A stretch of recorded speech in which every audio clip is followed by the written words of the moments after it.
el exec, el Vele,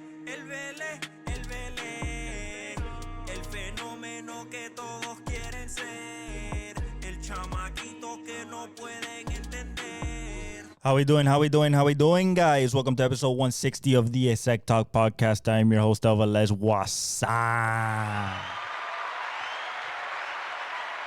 All right. So first of all, let me apologize about the last episode. It was late.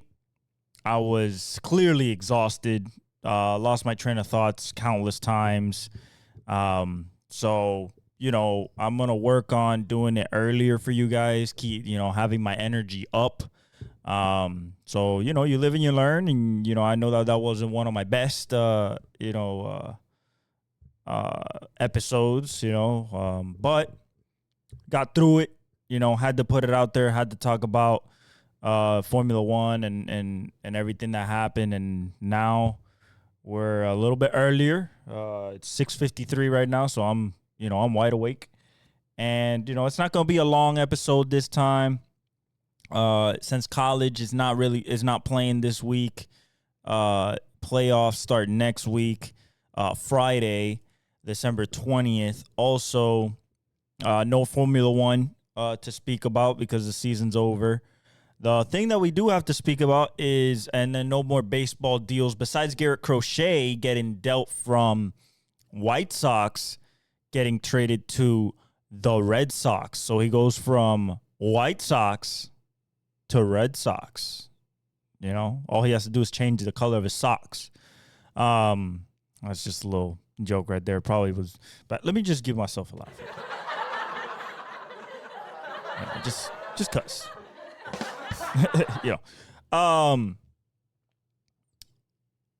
Do I think that makes the Red Sox a contender? They lost Tyler O'Neill, so no. So just having Rafi, Duran, we're still believing in Casas, still believing in Trevor. I believe in Trevor and Story, but he got hurt last year again pretty bad. Rafaela and all the young kids, and then, Cutter Crawford, Bayo. I mean, yes and no.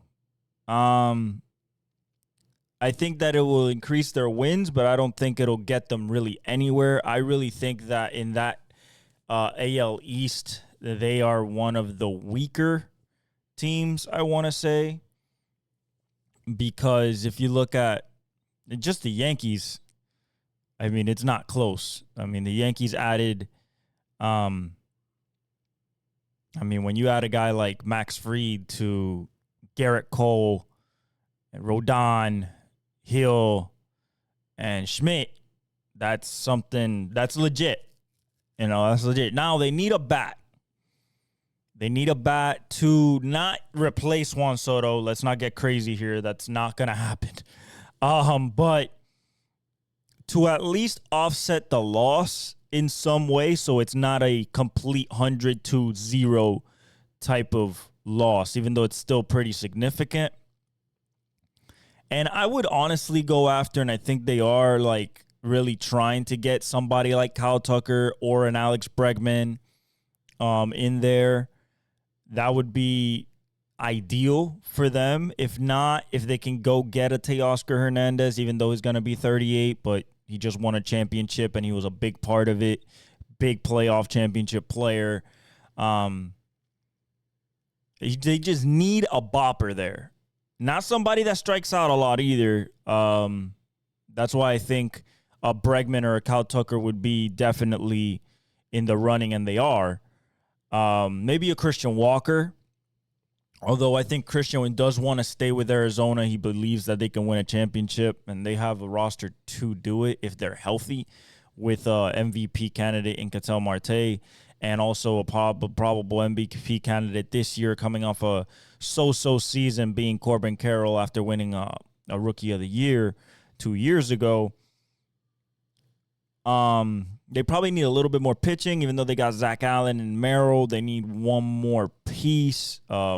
If I was them, I would really try to go after Corbin Burns, but they're not a type of team to spend money like that. That's why Christian Walker's potentially, as good of a player as he is, like potentially on the block.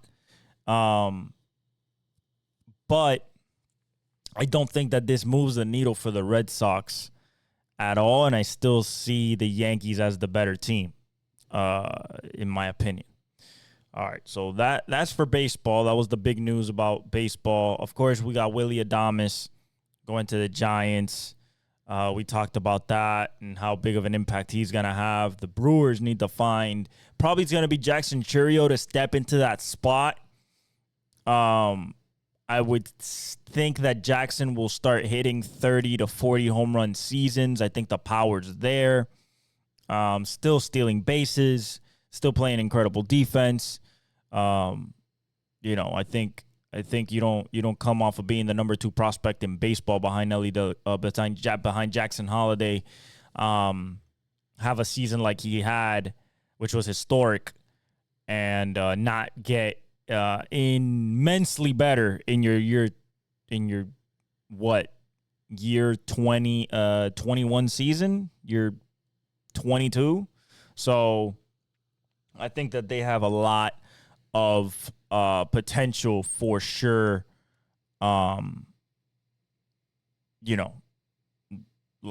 To really make an impact, even though they lost Willy Adames, they still have William Contreras. You still have Terang. So I think that overall their team is still good. They're going to lose Corbin Burns. Now, who would go after Corbin Burns right now? I would think that the Braves would want to, plug that Max Fried void with a guy like Corbin Burns.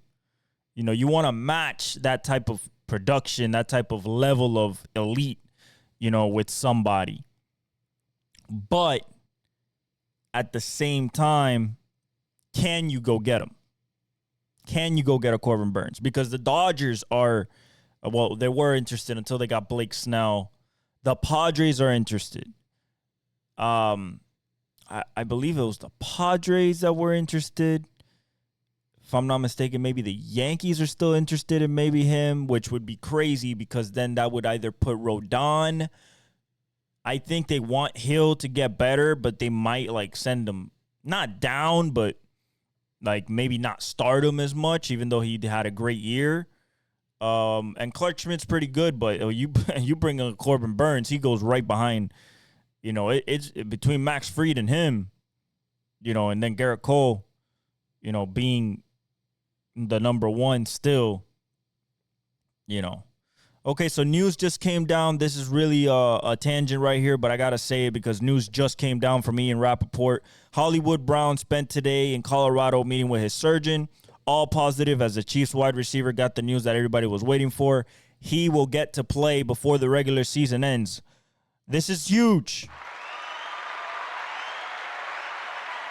This is huge because I'm not going to be hyperbolic because they still have a problem at left tackle unless DJ Humphries is fully healthy and can play, and I think he can definitely help him.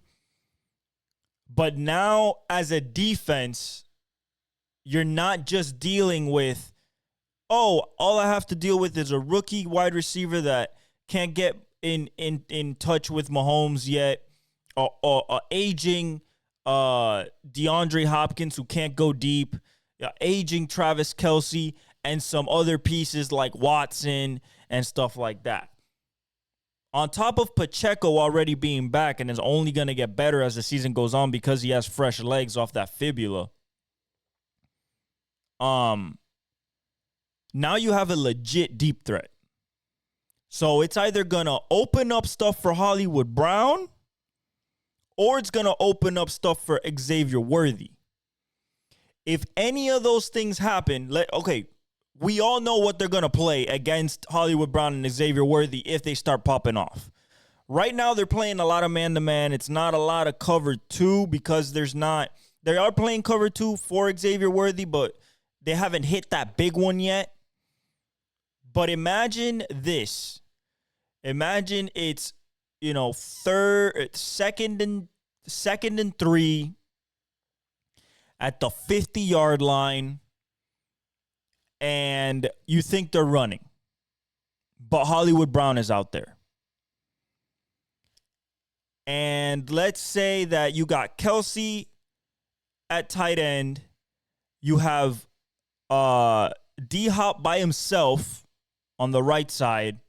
And then you have Xavier Worthy on the outside and Hollywood Brown as your slot receiver.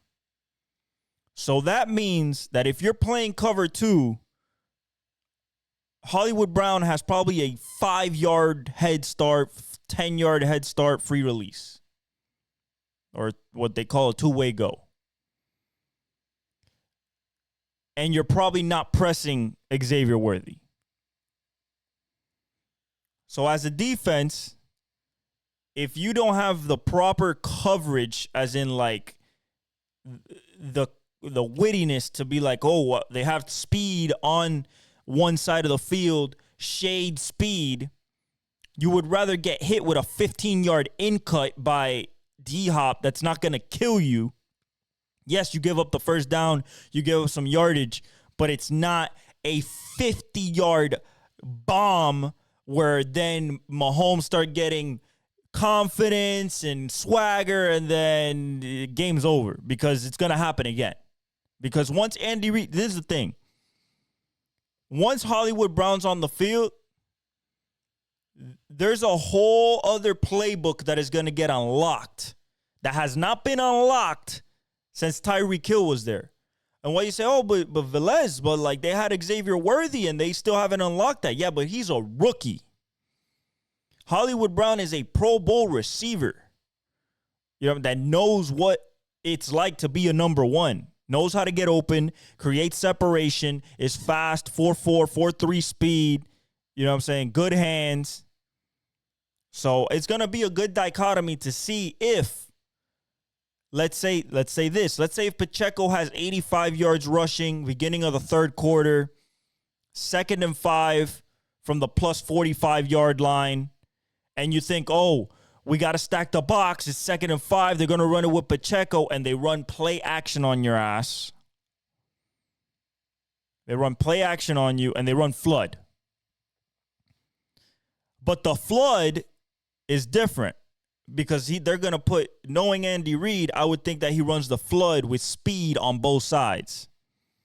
So let's say he has Xavier Worthy running the go, and on the other side, he has Hollywood Brown running the over. Okay, well, that puts in a bind your safety, your linebackers, and your corner that's covering Xavier Worthy. Because if Xavier Worthy burns him, that ball's going up. You know what I'm saying? And eventually, Patrick is going to find that sweet spot with him. But let's say the corner can keep up with Hollywood Brown. With Worthy, I don't think that over route, I don't think that safety can get to it. And even if he does, it's at least a 15 to 20-yard gain. And that's without yak with Hollywood Brown could give you. So I think it just unlocks a different area of the playbook that Andy Reid has been dying to unlock since they got Hollywood Brown, and probably unlocked it in practice before he got hurt in the first preseason game. And now he's going to be able to really let it go. If this is what happens, you're about to see a completely different Chiefs team. But we have to see that first game, how he eases them in to the offense. Unless the training camp was so good that he just hops back into the offense and it's all systems go. And now you got D-Hop, Travis Kelce, Xavier Worthy, and Hollywood Brown with Pacheco in the backfield and a GOAT throwing the ball with the best 3 offensive linemen in the interior. A bad left tackle, but it doesn't matter if you got a bad left tackle if the guy's breaking off the line and he's and all he has to do is take 2 steps and he has 5 yards of separation. So, just something to, as NFL fans, just something to look forward to. You guys been saying, oh, this is such a malign and such a defensive team and everything. It's like, yeah, because they were waiting to get the big dog back. Why do I call him the big dog? Because that was their free agent signing. That was their golden goose to bring back the explosiveness. Okay? If they catch you playing man-to-man, be careful. Because you cannot double Xavier Worthy and Hollywood Brown. Because if you double them and you shade both of your safeties to speed, you have one-on-one with D-Hop, which is one of the best one-on-one receivers in NFL history, and then you have a guy who doesn't even run routes right because he's a quarterback in his head, and he's going to be open in any zone you put him in against any linebacker. Okay? And the nickel's too small for him. Okay? So, I think that news is really big for the Kansas City Chiefs and really adds a wrinkle or maybe a big wrinkle to their Super Bowl chances.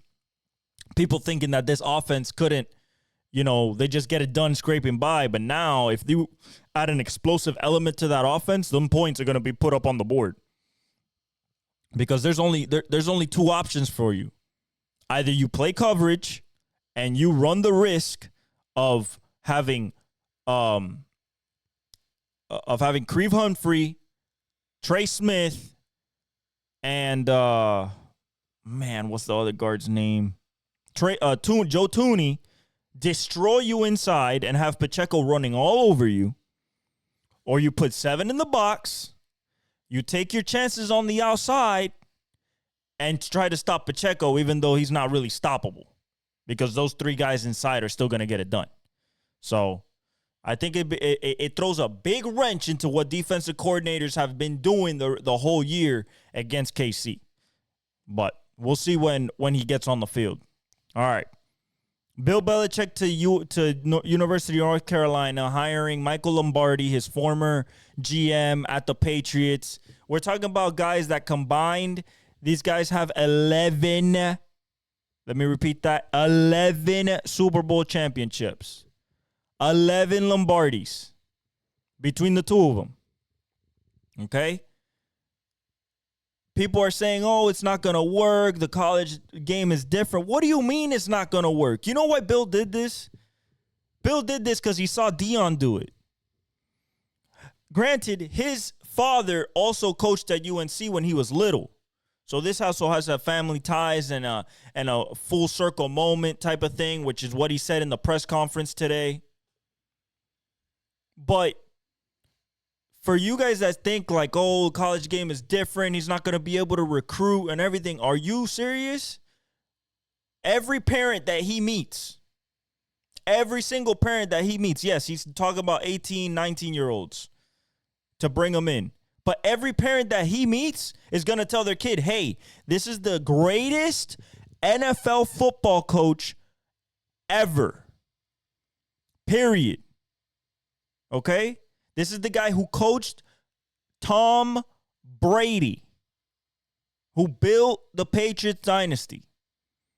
Okay? Every kid is going to be, every parent's going to be like, if you want to make it to the NFL, you go to him. And that's what he said. He said, I'm going to make this a football NFL factory. Now, if that leads to championships, if that leads to CFP playoff appearances, so be it. But he's putting talent into the NFL, and he's going to pull some good talent because Michael Lombardi is one of the best GMs to ever pick up a pen and put a blazer on. Okay? These guys know how to evaluate talent at a very high level, and boy, do they know how to develop it. Remember, Tom Brady was a 6th-round pick. Julian Edelman was undrafted. Gronkowski came into the league hurt from his back, thinking that he would never really get to that level again. Hall of Famer, and most likely, in my opinion, should be a Hall of Famer just because of what he did in the playoffs. That being Edelman. But to think that he's not going to be successful, I think is asinine. In the ACC, I could understand if it was the SEC, where he had to compete with maybe Georgia or Texas or Bama. I could understand the Big Ten if he had to go against Ohio State, Penn State, Oregon. But this is the ACC. Cam Ward is leaving. Yeah, Klubnik is Clemson's going to be Clemson, but like it's wide open. SMU won it this year. Or Clemson won it this year, but SMU was the best team this year in the ACC. So, I don't think it's a far-fetched idea to even say that maybe next year he has them in the college football playoff. Maybe next year they're already ranked, and having success. Because there's no better football mind than Bill Belichick. He's also a general manager. He was the general manager for the Patriots when Michael left.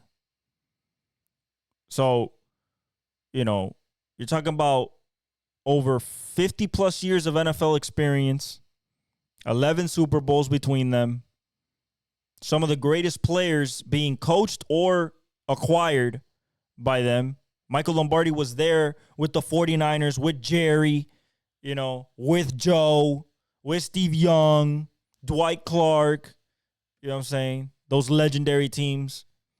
He was there with the Raiders when Al Davis was there, and then the Patriots. So, I think that he's going to be successful. That's just my opinion. It's Bill Belichick. All right. Since there's no college and there's no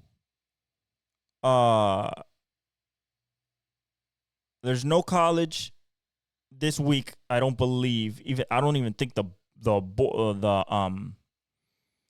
I don't think the bowls start this week either, to be honest. Yeah, it's just college basketball, and the college basketball hasn't really gotten there yet. Okay, so Saturday there's Navy. Okay, Navy, Army. Army's going to win. Army has the better team. Their quarterback is really good. So I'm going to go Army there in the Army-Navy game, the midshipmen versus, I believe it's the Knights. Is it the Knights? It's the midshipmen.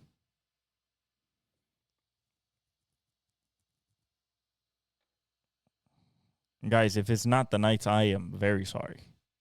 I am looking for it right now, and it just says Army, Army, Army, Army, Army.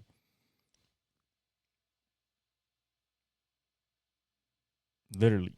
Just Army, Army, Army. It doesn't say no name, just Army. Do they even have a mascot? Probably just the guy saluting. But yeah, I'm going to take Army there. Even though Navy's 8-3, but I'm going to take Army. It's going to be a run game fest. Okay, the Bulls start. Oh, they start Saturday. But, I mean, the best game is probably the best game. Yeah, I mean, Tulane, Florida, next Friday. Yeah, there's not really like games until next week. So we'll talk about that next week. Let's talk about NFL. Let's talk about the NFL this week. Rams 49ers. I'm torn about this game. I'm really torn about this game because of Trent Williams. That is the only piece that I'm really like, does that change my opinion on the game? Not, Trent Williams not being there. It's in Santa Clara. They're giving the 49ers a 60.8 chance to win. I mean, yes, their defense is really good. Like, really good. I mean, it was better last week, but that was against a bad team in the Bears. So you got no Rock Yassin, no Trent Williams, no Malik Mustafa, one of the best safeties in the league this year as a rookie. No Josh Dobbs and no Khalil Davis. You have no Cody Schrader, no Dylan McMahon, no Warren McClendon Jr., the offensive tackle. This is for the Rams. Brendan Jackson, the linebacker, and Kobe Durant, the corner. Guys, I'm really torn about this, but I think I'm still going with my gut, and my gut is still telling me 49ers for the simple fact that if I look at these two defenses, and especially the secondary, you have Hall of Famers on both sides catching the football. You got George Kittle. You have the likes of Debo. You have Jawan Jennings. Not that he's a Hall of Famer, but Kittle for sure. Against no Kobe Durant, so it's going to be a backup corner. And then I believe is number one. And then Quentin Lake. It might be Quentin Lake out there. I like that D-line. I like Braden Fisk. I like Jared Verse. I just think they're too young. I love the way Stafford's been playing. They've won 2 in a row. They're on a roll, but they're in Santa Clara where the 49ers need to win to keep their playoff hopes ever much more alive than they would otherwise if they lost, because they're already last in the division. So I'm going to go with the 49ers. And boy, it's a tough one. We're talking about a 3-point spread for the 49ers, basically the hometown discount. The only thing I'm scared of picking the 49ers is that they don't stop Puka Nacua or Cooper Kupp.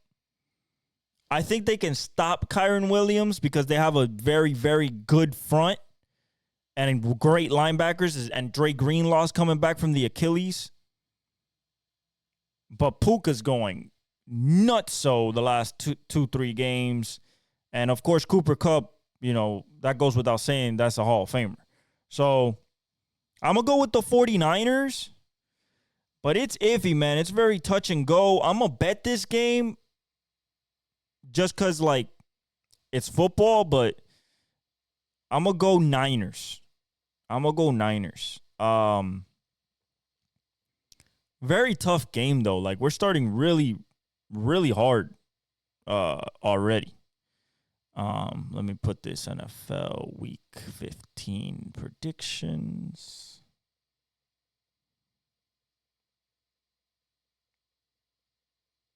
We're going to start with the 49ers. All right, next game. Okay. Ravens-Giants, we're going Ravens there. We're not even – that's a blowout. That's an MVP-type game for both Derek and Lamar. There's no shot there in hell. It's a 16-point spread. That's a lot. Jaguars-Jets. Boy, Jaguars-Jets. Yeah, we're going with the Jets here just off the fact that they looked good last week against the Dolphins. And the Jaguars won against Tennessee last week, but I just don't trust Mac Jones. I don't trust that running game. Let me see if Breece Hall's playing because he did not play last week. Okay, Breece is playing. Hassan Reddick is playing. Elijah Vera Tucker, the guard, is playing. Yeah, so I'm gonna go Jets.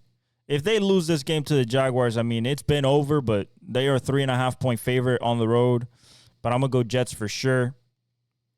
Cowboys, Panthers. You see, this is a little interesting. Cowboys, Panthers. This is a little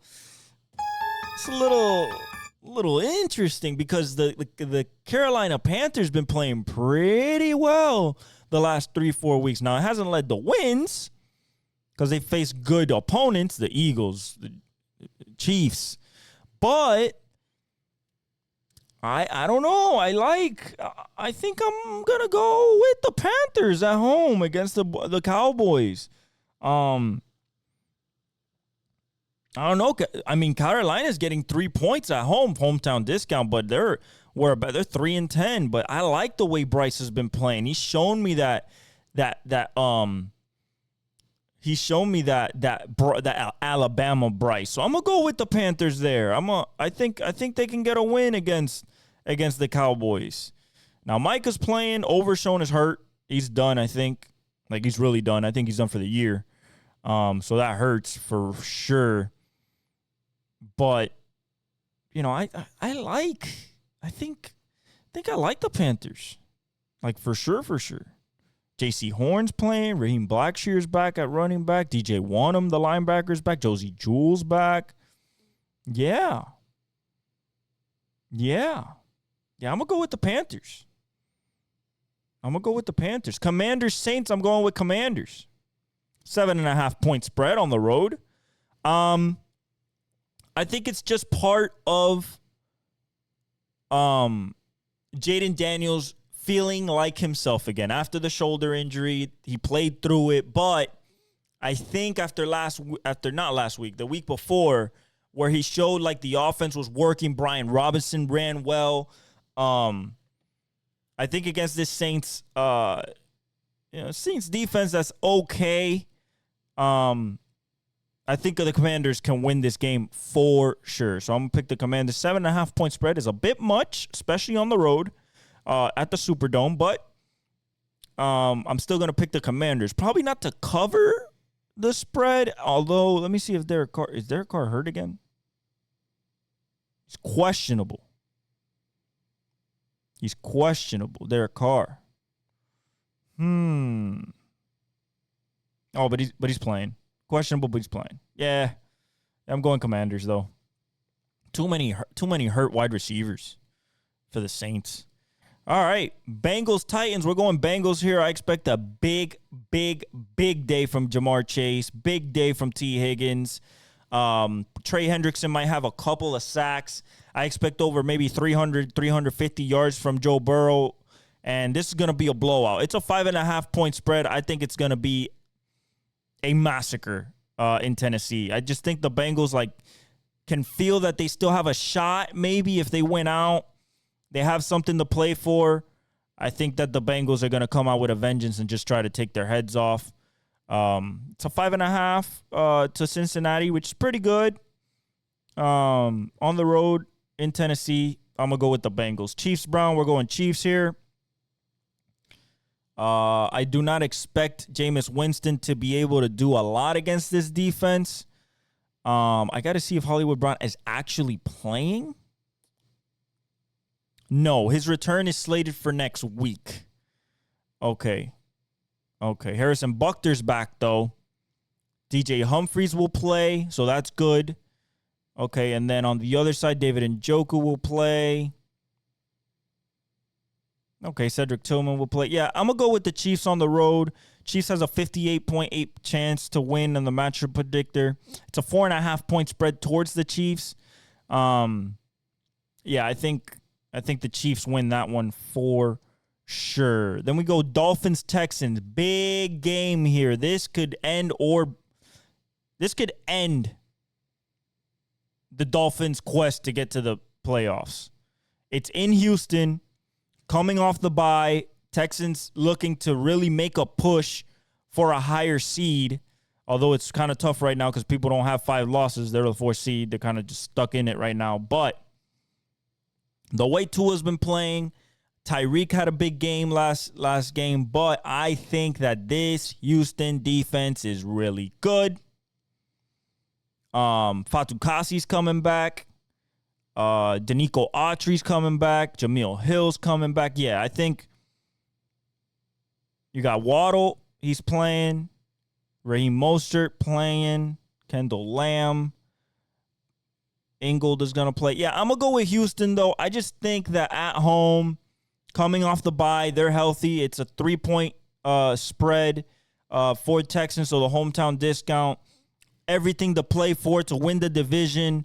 I'm going to go with the Texans there. And as a Dolphins fan, I think that this is the end of our quest to try to make it to the playoffs again because we have such a thin margin of error, excuse me.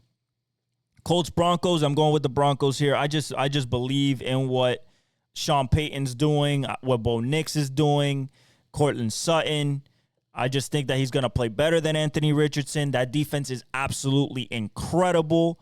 If we look at the injury report, we got Braden Smith is doubtful, so that already throws a wrench into things for the Colts having to deal with Nick Bonito and Jonathan Cooper. The centers, Ryan Kelly's out. Bortolini's coming back. Riley Moss is coming back. Brandon Jones is coming back. Yeah, so I'm gonna go with Denver right here. They want to go up in seeding, in the AFC playoffs. So a playoff race for that wild card and keep their wild card spot. So I got the Broncos in Mile High winning that. Cardinals Patriots. This is a trap game for the Cardinals, but I think they're gonna win. Might be a trap game for the Cardinals, but I think they win. It's in Arizona, so it's at home. The Patriots, I mean, they're getting a 6-point spread. I think that's a little too much for Arizona, just because of the way they've been playing, although they played some good teams, but just the way they've been playing. But they need to keep up. They need to win to keep up in that NFC West. So I got the Cardinals beating the Patriots. Bills-Lions, best game of the week, America's game of the week on Fox on CBS on 425. So actually, it's not America's game of the week. Which one is America's game of the week? Oh, Steelers-Eagles. That's America's game of the week. This should be America's game of the week. Bills-Lions. Okay, so let's break this down. Josh Allen's coming off a losing effort where he accounted for 6 touchdowns, one of the only players in NFL history to do that. In a losing effort. The injury report is DeMar Hamlin's playing, Taylor Rapp is playing, Rasul Douglas is playing. So their secondary is back to being fully healthy. You have DJ Reader coming back for the Lions. That means they can stop the run. You have Ozarike coming back. Aleem McNeil is coming. Okay, so I'm going to go with the Lions, and I'm going to tell you why. I think the Lions can run way better than the Bills can run on the Lions, especially with Aleem McNeil and DJ Reader back. Okay, they just plug up the middle. Buffalo loves to run inside. They like outside zone, but against the linebackers and the secondary for the Lions. And if I'm picking a quarterback to be accurate and not make mistakes, I'm picking the Lions. It's at Detroit. It's at Ford Field. These two teams are at the top of the top. I mean, you got to talk about 10-3 and 12-1. AFC versus NFC. This is for bragging rights, essentially, and for Buffalo to try to keep up with the Chiefs and the Steelers at the top of the AFC ladder. But I got Detroit here. It's a 2.5-point spread, as it should be. I think it's going to be a close game, probably down to the wire. And either a field goal wins it or a last-minute drive to take the lead. Could go to overtime. But I think it's going to be a great game, one of the best games of the year. I got the Lions against the Bills at home. Okay, so we have Buccaneers, Chargers, a really good game. A really good game. Really intriguing. Baker versus Herbert. Harbaugh versus Todd Bowles. Man. Right now, the predictor is for the Chargers. Is Lab McConkey going to play? We got Mike Evans playing. Sterling Shepard's going to play. Bucky Irvin's going to play. Mike Edwards is coming back at safety. Lab McConkey's playing. Justin Herbert's going to play. Darius Davis is playing. Okay. It's in SoFi. They're giving the Chargers a 3-point spread. The only thing I worry about is the Chargers have no running game, and they're not going to have any in this game because of Vita Vea. For Tampa, what I worry about is that Chargers defense is really good, especially against the pass. So I'm going to go with the home team. I'm going to go with the Chargers and Herbert. But I believe Tampa can actually win this game because they have the defense enough to hold the Chargers down. But I'm going to go with the Chargers at home, especially since they're chasing to stay in that wild card spot in the AFC. But Tampa Bay has to win too. They're leading the NFC South, and they don't want to give up a game to Atlanta after they beat them after they got the lead in the division last week. So it's going to be a great game. But I think the Chargers got this one by the slimmest of margins. Then we have America's Game of the Week on Fox, 425. Eagles, Steelers. I'm going Eagles. Listen, until the Steelers show me they can stop Saquon Barkley, and I'm not talking about just running. I'm talking about screens. I'm talking about angle routes. Like, on pass patterns, they're giving 60.5% chance for the Eagles to win. It's in Philly. Steelers haven't won in Philly in a long time. Pickens is playing. Deshaun Elliott's going to play. Larry Njoku's going to play. Reed Blankenship will play. Sidney Brown. Oh, Sidney Brown coming back. He'll play. No Dallas Goedert. That might be a little something there. But I think that the Eagles have just too much on offense against the Pittsburgh Steelers team that, against good teams, they really don't score touchdowns. They like settling for field goals with Chris Boswell. That's why he's the leading points getter in this year. Point scorer, excuse me. I think Pittsburgh is going to try to maybe take out Devontae Smith and A.J. Brown. If they try to do that, Saquon is going to be the main issue. And if they try to stack the box against Saquon, I think that A.J. Brown for sure can get over on their corners, whichever one he goes against. And Devontae Smith is no slouch either. He's also a legit number one. So I think the Eagles got this. On their defensive side, the Pittsburgh Steelers ain't running shit against this defense. There's no way they're getting through Jordan Davis, Jalen Carter, Nolan Smith Jr., Bryce Huff. There is no way in hell they're running the ball against this team. They have really good, their secondary is really good. You got Darius Slay, Quinyon Mitchell, Cooper DeJean. You still got CJ GJ playing like an all-pro back there in the safety spot. Reed Blankenship. Yeah, I don't see, and Nakobe Dean as the signal caller. I do not see the Pittsburgh Steelers being able to score touchdowns. They might be able to drive the ball, but they're not going to be able to get into the end zone enough to beat this Philly team. In my opinion, I am going with the Eagles.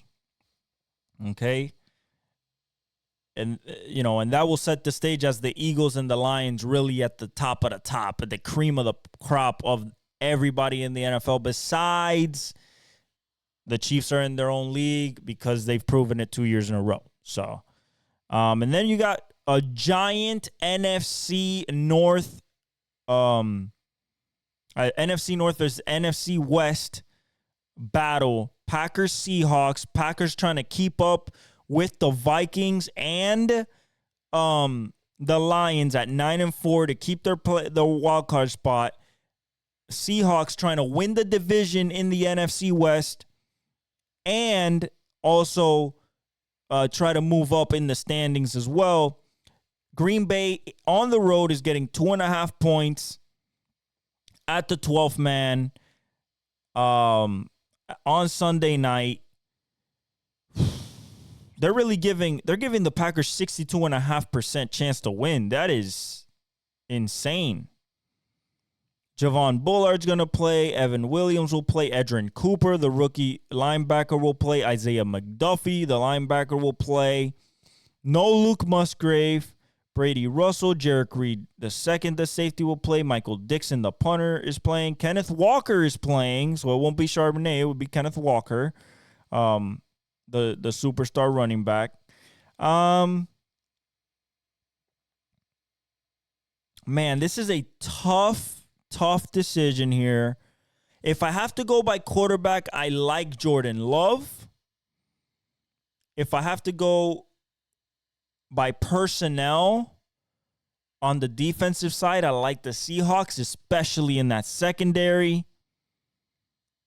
But overall, I like the Packers more. They seem to be the better team on the field overall this season. So I'm going to go with the Packers on the road at the 12th man against Geno Smith, Mike McDonald, and the Seahawks. And I'm a Seahawks fan as well. and I believe the Packers just have enough on every single side, including Josh Jacobs, which I believe will be the difference to win this game. Then we have Monday, Bears-Vikings. I think that is an absolute massacre. Vikings are going to destroy them. Look for Addison to have a big game. If they try to stop JJ is going to be open. And then, of course, you got still TJ Hawkinson. That defense is still playing lights out. Brian Flores is going to throw so much at Caleb. And I just believe that they're just a better team overall. They're 11-2. They're going to have to keep up with the Lions in that division. So I'm going to go with the Vikings there. We have a doubleheader on Monday, actually. And then the last Monday night game is a toilet bowl. Falcons-Raiders. Falcons are going to win this game, obviously, coming off of 3 straight losses. If they don't win this game, it is curtains for Kirk Cousins. I don't know if we'll see Michael Penix if it goes bad in the first half. Brock Bowers will probably have a big game, but other than that, I don't see the Raiders doing much. The injury report, the Falcons are getting a 4.5 on the road in Las Vegas. I see Bijan having a good game. Zach Harrison's going to play. Troy Anderson's going to play. Darnell Mooney will play. Casey Washington will play. Jacoby Myers will play. Aiden O'Connell's going to play. Sam Webb is going to play. Max Crosby's playing. And Adam Butler's playing for the Raiders. Yeah, I'm going to go with the Falcons here. Just too much on offense. Too much power. Too much firepower, whether it's running or passing. I think Kirk gets back on track. And the Falcons get an easy win here against the Las Vegas Raiders. The standings as they sit right now in the division, Buffalo won. Miami's the only one in it because the Jets and New England's out. Pittsburgh, Baltimore, Cincinnati. Cleveland's already out. Houston, Indiana. Jacksonville and Tennessee are already eliminated. You got Philly, Washington, Dallas. The Giants are out already. Detroit, Minnesota, Green Bay, and Chicago somehow at 4-9 still, I guess mathematically have some type of chance to come back, but that's not going to happen. Once they lose this week, I think they're out at 4-10. Detroit already clinched the division. No, Detroit hasn't clinched the division. You got Kansas City, LA, Chargers, and Denver. Denver and LA both 8-5. KC already got the division just like Buffalo. In the NFC, nobody's clinched divisions yet. When you go to the NFC South, everybody's still in it somehow. Carolina's even still in at 3-10. Tampa Bay's at 7-6. You have Atlanta at 6-7. New Orleans at 5-8. And then in the NFC West, you have Seattle at 8-5. Rams at 7-6. If they win today, they're right up there with the amount of wins. They just have one more loss. Arizona is 6-7, and San Francisco, if they win, are 7-7, go into third place in the division, or second place in the division because they will have over the Rams. In the conferences, as they stand right now, it's KC, Buffalo 1-2. Pittsburgh, Houston, Baltimore, Chargers, Denver. That would be your playoffs right now. 1, 2, 3, 4, 5, 6, 7. Yeah, Indiana's out. Miami would be out. Cincinnati would be out. In the NFC, you have Detroit already clinched a playoff spot, just like KC and Buffalo. Philly just clinched a playoff spot. Then you have Minnesota, Green Bay, Seattle, Washington, and Tampa Bay. That is your 1, 2, 3, 4, 5, 6, 7. Yeah, that would be your playoff teams if it ended right now, with the Rams outside looking in, tied with Tampa Bay at 7-6. 6-7 Atlanta, 6-7 Arizona, 6-7 San Francisco. And then everybody else, I don't think they'll make it there. But Yeah, that's what the standings are looking like. The stats, Joe Burrow's has 3.706, even though I went over the stats the last couple of days. Saquon Barkley has a chance to keep adding and try to get closer to Eric Dickerson. Jamar Chase is the first guy since Randy Moss to have 18 touchdowns in a season. He's trying. I'm guessing he's going to try to go after that record of 23 touchdowns in a season, and he has a chance to get it with 3 games left. It's him and Jefferson 1-2 in receiving. Then you got CeeDee Lamb, Judy, and Bowers. Zaire Franklin got the most tackles. Budda Baker's second at safety, which is crazy. You got Trey Hendrickson leading over Myles Garrett and Nick Bonito in sacks, and then Xavier McKinney and Kirby Joseph leading Byron Murphy and Marlon Humphrey in picks, both with 7 respectively. The team stats, which we didn't go over, the total yards, 422.5 a game. Baltimore, then comes Detroit at 394, so basically 395 a game. Surprisingly, Tampa Bay, probably because of Bucky and his success, basically 379 a game.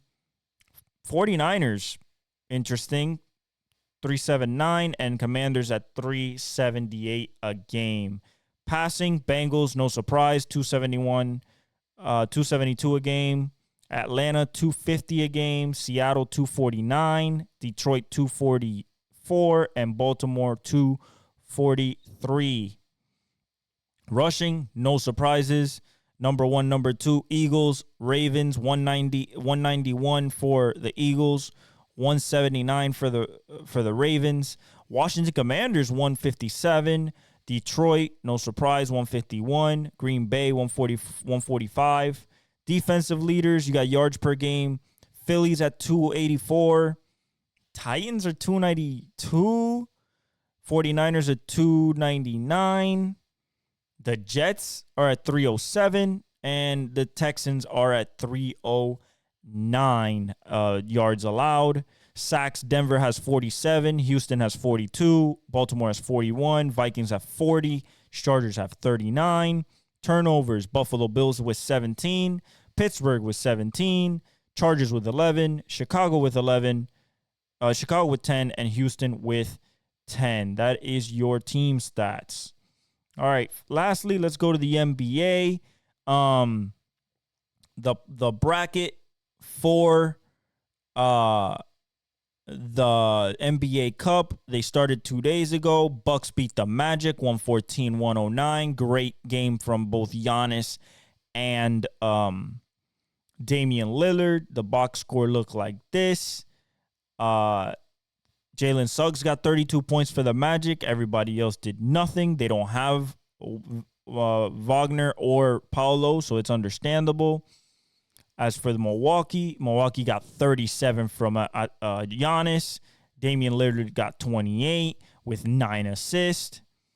Just had a really good game. 22 from Bobby Portis. Really good game at home. Then you got the Hawks versus the Knicks. It was in New York, and Hawks pull the upset out 108-100 in New York. Trey does it again to the Knicks. Jalen Johnson goes for 21 and 15 rebounds. Insane. Then you have Trae Young going 22 and 11. Capella dropped 11. DeAndre Hunter off the bench. He dropped 24, 4 of 5 from 3. The Knicks went 19 from Bridges. Anunoby dropped 13. Towns dropped 19. Brunson dropped 14. Josh Hart dropped 21. Their bench gave them nothing. So it's understandable that they lost. They got out-rebounded, which is something that happens seldom. But Capella and Okongwu were on it, and so, of course, was Jalen Johnson. In the West, you had Thunder Mavericks in OKC, and, of course, SGA had to show out. OKC wins 118-104. For the Dallas, they got 17 from Kyrie, 16 and 11 from Doncic. Just nobody was hitting. You got 19 from Clay, 19 from Najee Marshall off the bench, and not much else. As for OKC, you got 18 from Jalen Williams. Hardenstein gave you 10. Shai Gilgeous-Alexander dropped 39 and 8 and 5. Lou Dort dropped 11. Cason Wallace dropped 11. You had 9 from Kenrich Williams. And Isaiah Joe dropped 9 as well. Alex Caruso gave him 6. Very well-rounded effort. Shot 40% from 3 as a team, even though Dallas shot better. Actually, no. Yeah, Dallas shot better, but their superstars clearly did not show up. So moving on. And then lastly, we had Rockets Warriors. Ended crazy. Warriors should have won. Crazy loose ball with like around 10 seconds left. So GP2, Gary Payton II, grabs the ball. He's on the floor. Feels like he's going to get tied up. Tries to pass the ball over to, I believe it was Curry that he saw. Ball rolled. Jalen Green jumped on it. And then with 3.5, this is while the clock is running out in the fourth quarter as the Warriors were winning 90-89. Very defensive game. A lot of missing of shots, especially early on. And then they called the foul on Draymond trying to get the ball with 3.5 seconds left. Jalen Green hits the 2 free throws. They get a shot off, but Pajensky can't hit it. And the game's over. Rockets move on. Really unfortunate for the Golden State Warriors. The box score goes 8 points by Draymond. Kuminga dropped 20. Curry dropped 19. That's probably why they lost. Buddy Hield dropped 15. Nothing from the bench, really. And then for the Houston, you had Jabari Smith Jr. drop 15. Sengun dropped 26 and 11. You had 12 from Jalen Green. You had Amen Thompson with 10 and 6. Tari Eason went 9 and 7. And yeah, 22% from 3 to 32% from 3. One shot 46% from the field. The other one shot 44% from the field. Absolutely abysmal shooting game for both teams. Very defensive oriented. And the Rockets just made more plays. So our semifinals are Bucks-Hawks, which I got the Bucks. And then Thunder-Rockets, which I got the Thunder. Bucks versus Thunder, the 2 number 1 seeds is what I got for the championship. Those games happen 12-14 tomorrow. No, 2 days from now, Saturday. OKC has a 5.5 point spread, and Milwaukee has a 3.5 point spread. As for the standings right now, we got Cleveland over Boston by 1.5. Orlando third at 5 games back already, so it's already looking like it's separated in the East. Just behind them, 1 game back is the Knicks. Miami, with the rumors that we are shopping Jimmy Butler. He painted he dyed his hair yellow, maybe for Golden State or something like that. Who knows? Pacers, who else is yellow? The Lakers.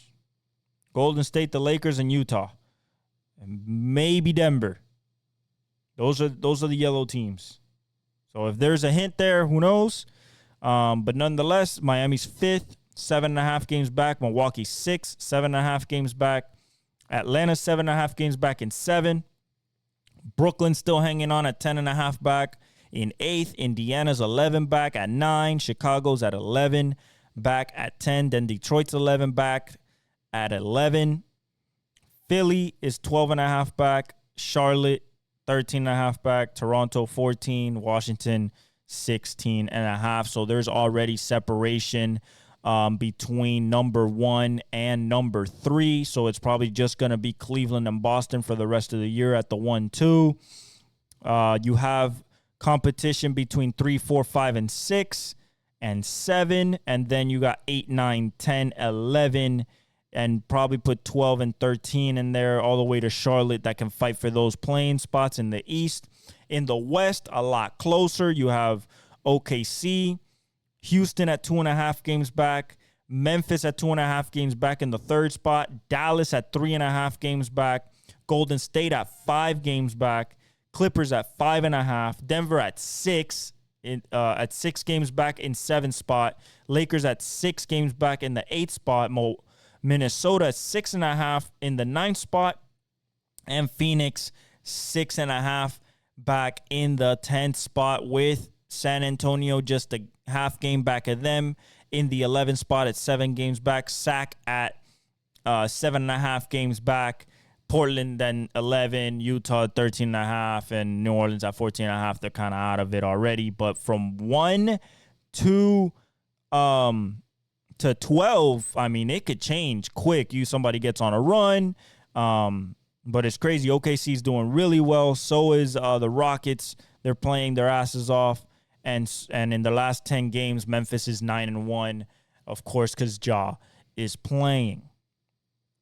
If we look at the stats right now, Giannis is at 33 points a game. Jokic is at 32.3 points a game. LaMelo's at 31.1. SGA already got past the 30-point barrier in average. And then Jason Tatum at 28.2. Told you he couldn't keep the 30-point a game streak going. Edwards is at 26 and 4.4. Lillard is at 26 a game. Jaylen Brown's at 25 a game. Brunson's at 25 a game. Doncic's at 28 a game. Got to get to 30. Edwards being at 26 a game, I don't like it. I thought he was really going to push for 28, 29, 30. We'll see if he can change it. But, you know, once you start getting an average that plateaus, and you can't do much to it unless you do some crazy stuff. So that's for points. Assist, you have Trae Young at 12.2 a game. Nikola Jokic at 10.2. Cade is at 9.4, so he's brought it up. LeBron at 9.1. Chris Paul at 8.5. He became the second ever assist, the second all-time in assist behind John Stockton about 2 games ago. LaMelo's at 4.7, basically five threes a game made. Anthony Edwards at 5 threes a game made, 4.5. Tyler Hero's at 4.2. Steph Curry's at 4.1. Brandon Miller is at 4. So LaMelo and Brandon Miller both in the top 5 of threes made a game. Rebounds, Nikola Jokic at 14 a game. Karl Anthony Towns at 14 a game. Sabonis is at 13 a game. Zubac's at 12 a game. Pirtle is at 12 a game. Blocks, Victor's at 3.4. Walker Kessler's at 3. Klingon is at 2.2. Brook Lopez at 2.1. Miles Turner's at 2. And then steals, Dyson Daniels 3. Luka Doncic at 2.1. Jalen Williams at 2. Tyrese Maxey at 2. And Tari Eason at 2. Games today, we have Pistons Celtics just tipped off 13-12 in Boston. Raptors Heat it's 6 minutes in, 18-9. Raptors winning in Miami. And then Kings Pelicans at 8. I expect the Kings to win that game rather comfortably. Guys, that was episode 160 of the Exec Talk Podcast with your host, El Velez. I love you guys. Thank you for all the support. Like, subscribe, comment, hit the notification bell, follow me on all my socials, and I'll leave you all with the outro.